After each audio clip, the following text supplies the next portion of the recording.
दोस्तों, आज हमारे देश के एक बहुत महान और दिग्गज कलाकार इरफान खान का निधन हो चुका है, जिन्होंने देश में ही नहीं विदेश में भी अपना परचम लहराया। बॉलीवुड के साथ साथ हॉलीवुड में भी काम किया और काफ़ी विदेशों में भी अपना नाम कमाया और आज उनका निधन हो चुका है।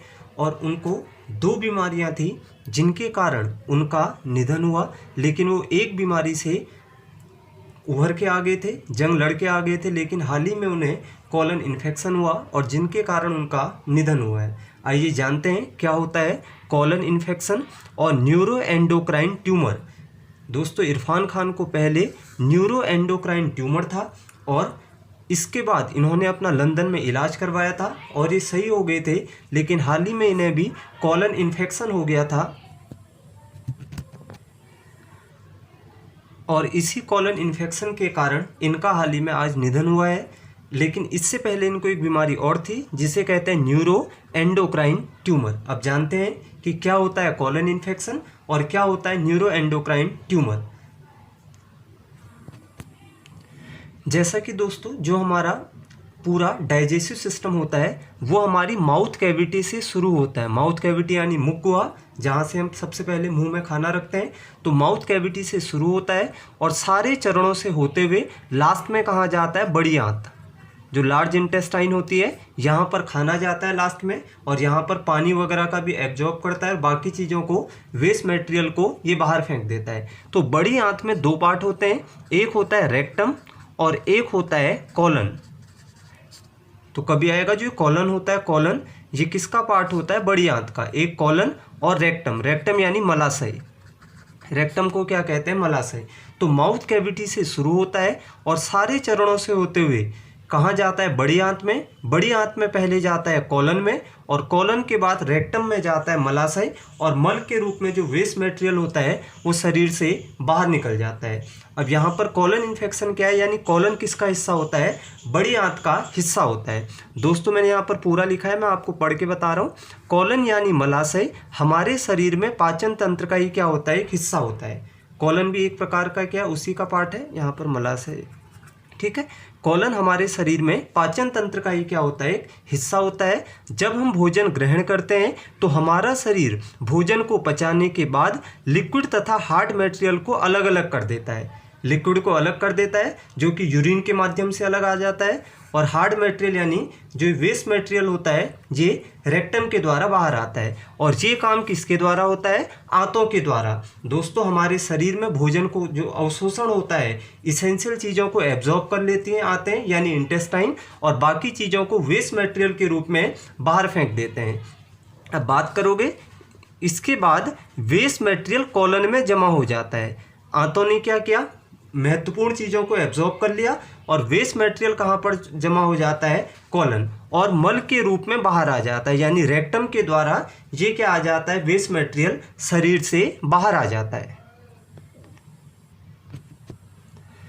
और दोस्तों, कॉलन इन्फेक्शन क्या होता है, कब्ज, पेट दर्द, थकान, ऊर्जा की कमी या मल त्याग में दिक्कत, ये सारा क्या होता है, कॉलन इन्फेक्शन है। क्योंकि कॉलन और रेक्टम के द्वारा ही वेस्ट मटेरियल शरीर से क्या आता है, बाहर आता है और यहीं पर कोई मल त्याग में दिक्कत आती है तो उसे ही क्या कहते हैं हम, कॉलन इन्फेक्शन, जिसके कारण आज इरफान खान जो कि एक महान अभिनेता थे, इनका निधन हुआ है। अब कॉलन इन्फेक्शन में एक नॉर्मली एक वर्ड यूज करते हैं, कोलाइटिस, COLITIS, कोलाइटिस। कोलाइटिस क्या होता है, कभी पूछ ले, जो कॉलन की भीतरी परत की सूजन होती है उसे क्या कहते हैं, कोलाइटिस। कोलाइटिस क्या है, जो हमारा कॉलन है, कॉलन ये क्या हो जाती है, इसके जो भीतर की परत होती है उसमें स्वेलिंग आ जाती है, उसे ही क्या कहते हैं, कोलाइटिस, ठीक है।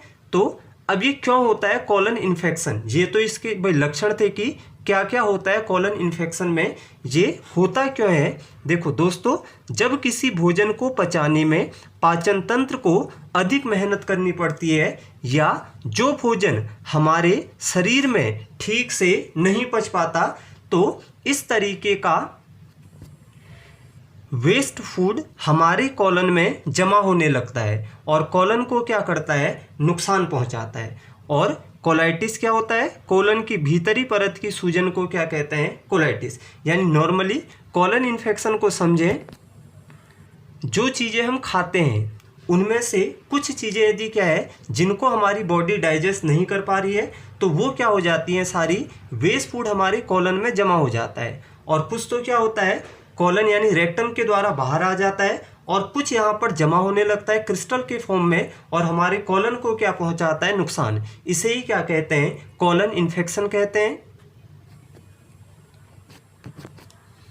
और इस बीमारी में जो हमारा कॉलन होता है यहाँ पर बलगम या कफ वगैरह जमा होने लगता है और कॉलन में क्या आने लगती है, स्वेलिंग। तो इसे ही क्या कहते हैं, कॉलन इन्फेक्शन कहते हैं। और इसका जो सबसे बढ़िया दोस्तों ऐसे इलाज देखा जाए तो कॉलन इन्फेक्शन में से क्या कहा जाता है नॉर्मली कि पर्याप्त मात्रा में हमें पानी यानी लिक्विड लेना चाहिए। दूध, छाछ, ये सब, नींबू पानी या लिक्विड जो होता है वो बहुत ही बढ़िया माना जाता है यहाँ पर। और फाइबर युक्त भोजन, दोस्तों फाइबर युक्त भोजन काफ़ी बढ़िया माना जाता है क्योंकि जो फाइबर युक्त भोजन होता है ये वैसे भी हमारे पाचन तंत्र को ठीक करने में मदद करता है दोस्तों। फाइबर युक्त भोजन या हमारी कॉलन की नियमित सफाई भी करता है फाइबर युक्त भोजन।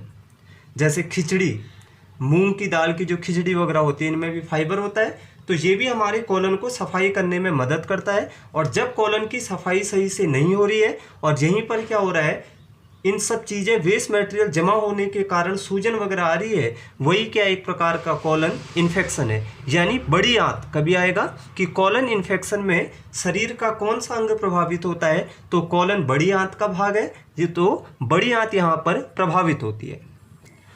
और बाद में दोस्तों इस कॉलन इन्फेक्शन के कारण जब बड़ी आंत में इन्फेक्शन होता है तो खून भी संक्रमित होने का खतरा रहता है और हमारी जो इंटेस्टाइन होती है आंत, इसमें ऑक्सीजन की सप्लाई में भी कमी आ जाती है। ऑक्सीजन की सप्लाई पूरे शरीर में ज़रूरी है, तो आंत में ऑक्सीजन की सप्लाई भी क्या हो जाती है, इस बीमारी में कम हो जाती है।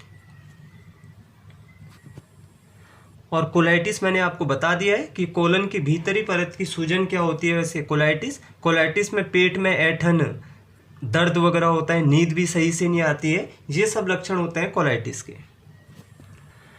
और दोस्तों इससे पहले इरफान खान को कौन सी बीमारी थी, एक ट्यूमर था जिसे कहते हैं न्यूरो एंडोक्राइन ट्यूमर। इससे पहले इन्हें एक ट्यूमर था जिसे कहते हैं न्यूरो एंडोक्राइन ट्यूमर। अब ये क्या होता है न्यूरो एंडोक्राइन ट्यूमर, चलिए इसे बताते हैं। नॉर्मली मैं आपसे कहूँ जो ट्यूमर होता है, ट्यूमर ये दो प्रकार का होता है दोस्तों। एक होता है बेनिग्न और एक होता है मैलिग्नेंट। दो प्रकार का ट्यूमर होता है, एक बेनिग्न होता है और एक मैलिग्नेंट होता है, ठीक है। इसे हिंदी में सुदम कहते हैं और इसे दुर्दम कहते हैं, ठीक है। अब जो बेनिग्न ट्यूमर होता है ये क्या होता है, शरीर के किसी हिस्से में हो रहा है तो उसी हिस्से में रहता है वहीं पर। नॉर्मली ट्यूमर तो आपको पता है कि जो सेल होती है वो क्या हो जाती है, बढ़ जाती है। सेल का डिवीजन, जो कोशिका होती है उसका साइज बढ़ने लगता है, वहीं पर एक गुच्छा बनने लगता है, उसे ही क्या कहते हैं, ट्यूमर। अब यदि ये ट्यूमर बेनिग्न है तो ये केवल एक ही जगह पर रहता है और इस ट्यूमर के कारण इसको आप कैंसर नहीं कहेंगे। कैंसर किसे कहते हैं, मैलिग्नेंट। कभी पूछ ले कि मैलिग्नेंट ट्यूमर क्या होता है, यही कैंसर है।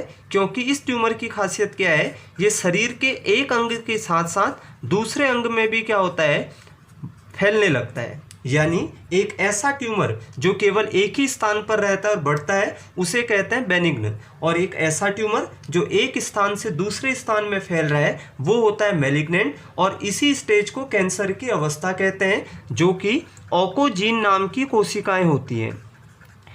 कभी आएगा कैंसर के कारण या कारक कौन सी कोशिकाएं होती हैं, तो ऑकोजीन क्या होती हैं, कोशिकाएं, ठीक है दोस्तों। तो ऑकोजीन कोशिकाएं होती है शरीर में जो कैंसर का क्या होती है, कारक। तो कैंसर किसे कहते हैं, मैलिग्नेंट को। और बेनिग्न क्या होता है, एक ऐसा ट्यूमर जो केवल एक ही जगह रहता है। अब बात करें हम न्यूरो एंडोक्राइन ट्यूमर, मैंने क्या लिखा है, हार्मोन्स बनाने वाली ग्रंथियों से संबंधित कैंसर होता है। यदि ये ट्यूमर फैल गया तो ये कौन सा कैंसर है, हार्मोन्स बनाने वाली जो ग्रंथियाँ होती है उनसे संबंधित कैंसर होता है। और मेन कौन सी ग्रंथियाँ होती है, हार्मोन्स, जो अंतःस्रावी ग्रंथियाँ होती है, इनको क्या करता है, ये प्रभावित करता है। 3 टाइप की ग्लैंड होती है हमारे शरीर में, एक एक्सोक्राइन, एक एंडोक्राइन और एक मिक्स। तो ये एंडोक्राइन ग्लैंड है, अंतःस्रावी ग्रंथियाँ। अब बात करोगे यहाँ पर अंतःस्रावी ग्रंथियाँ शब्द क्यों आया, क्योंकि जो एंडोक्राइन ग्लैंड होती हैं ये क्या करती हैं, हार्मोन को रिलीज करती हैं। पूछ ले कि बॉडी में हार्मोन को कौन रिलीज करते हैं, तो एंडोक्राइन ग्लैंड।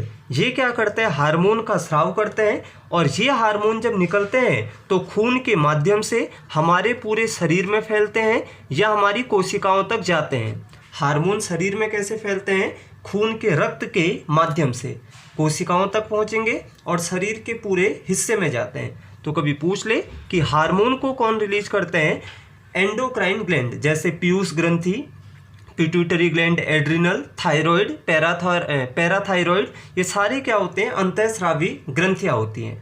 ठीक है, तो जो न्यूरो एंडोक्राइन ट्यूमर है ये अंतःस्रावी ग्रंथियों को क्या करता है, प्रभावित करता है। यानी यहाँ पर जो ये ग्रंथियाँ हैं इनके साइज यहाँ पर क्या बनने लगता है, सेल का गुच्छा बनने लगता है। इसे ही क्या कहते हैं, न्यूरो एंडोक्राइन ट्यूमर।